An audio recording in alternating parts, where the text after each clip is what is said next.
Hi guys, today is the 5th video.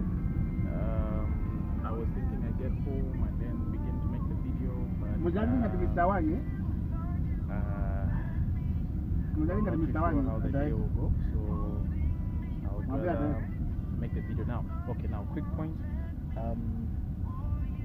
I have been doing some research on like what money really is and how this whole system came up and all that. And one statement that was interesting was the statement that's written on paper money, that is, I promise to pay the bearer on demand. So I googled up some research, then well, other people may have their own understanding, but here's what I understood, especially having a spiritual kind of operating system understanding. What I learned from my research is that there was once upon a time where people would trade according to like the gold value, right? So if you have so much gold and you need a certain service from another guy, you say, okay, let's trade, let's like do a barter system. So I give you so much of my gold, you give me so much of the product. Now the bank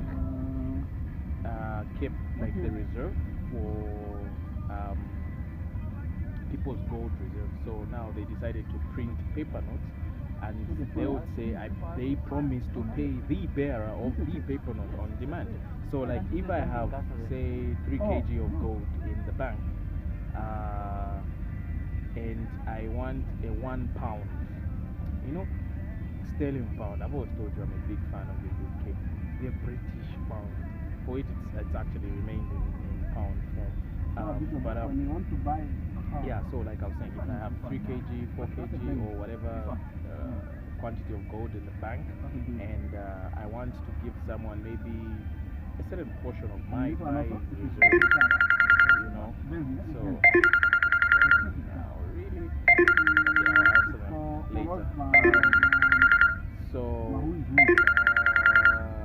yeah, if I want to give somebody a portion of my reserve in the bank, I would give them that portion, and then they would go to the bank and demand that reserve. Like anyway, this is my understanding. You know, economists or bankers can understand correctly. But the point of me understanding this is so I can have a direction, like a thought process, because that to me was like, okay, so after that system was scraped off where there was no actual gold reserve in the bank, we've still remained with paper type of trading, you know. And when you give somebody like paper money, that's to assume you have like some gold reserve in the bank, and then they can go and claim it, but we all know they're not going to go to the bank. They are also going to give it to someone else, assuming they have a gold reserve there.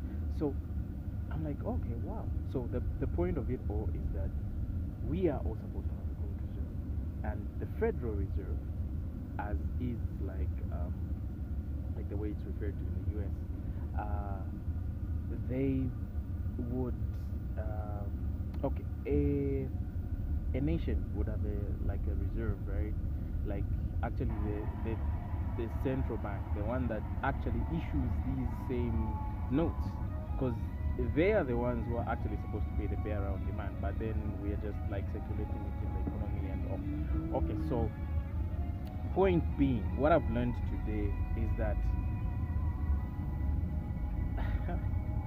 I was asking myself, okay, so if this is the case, where's my gold reserve? Like, where's my gold reserve? You know, like from what we've been talking about. And then I realized, wow. I don't think that way. I realize I earn money and spend money. Like, I'm supposed to have a reserve. Like, a nation's reserve it's a home, you know. Like, a nation is supposed to have a reserve, because if, for example, this nation has no gold reserve, or has no forex, or has no US reserve, how are we going to, what are we going to give the other person, the other nation, for example, for a service that we want from them. Streaming down to personal level. Like if I don't have a reserve, like a central reserve, me, how am I going to develop? You know? So I'm like, wow. So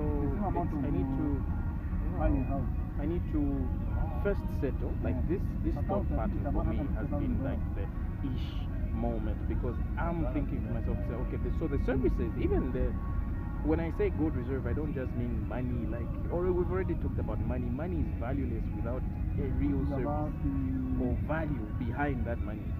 So my value, my true value is my service. What can I offer this other person that will enable him to say, okay, from his gold reserve, here is this, and then, you know, so if I do it frequently, I can have more reserve, and like, wow. So what God has blessed me with, like the knowledge and all that, those are tools I can use to increase my gold reserve. So, like for a guy, for example, when he's about to get married, you know, the woman will be like, where's the home for this guy? Like, where does he put his reserve? And on a lighter scale, we've always put it like, okay, no, so maybe the guy is renting his own house or stuff like that. Like, he's beginning to build his home, you know, so later on, maybe he actually builds a house. So when you build your house, then you extend your services to the rest of the world. I hope you're getting something, but okay, for me, I got a whole lot. Like, it's changed my understanding of things, because now, when, you know, I'll set base to say, okay, this is my base, these are my services, these are what I want to do. So then, you know, it's like a nation having its base and reserve, and, you know, you begin to build up like that. So it's been a wow moment. I'm just coming from work today. What's the date today, sir? Oh, I'm with two colleagues. Was Charles. Yeah, I don't know where we're going. But, yeah. Oh, yeah. So it's been a wow moment for me, like today. So yeah, I've learned a lot. Thank you, Lord Jesus. Thank you for this establishment, because this is why I needed to, like, not depend on Chinese, or, you know, because God has really blessed me with services. It's just I didn't know what money was. Jesus, I did not know what money was. Like, really. Yeah. So, thank you. Alright. So this video, how can we title it? The ish. No, like, okay, I promise to pay the bearer of the man. What that means and what that has meant for me, like this new understanding. Alright, later.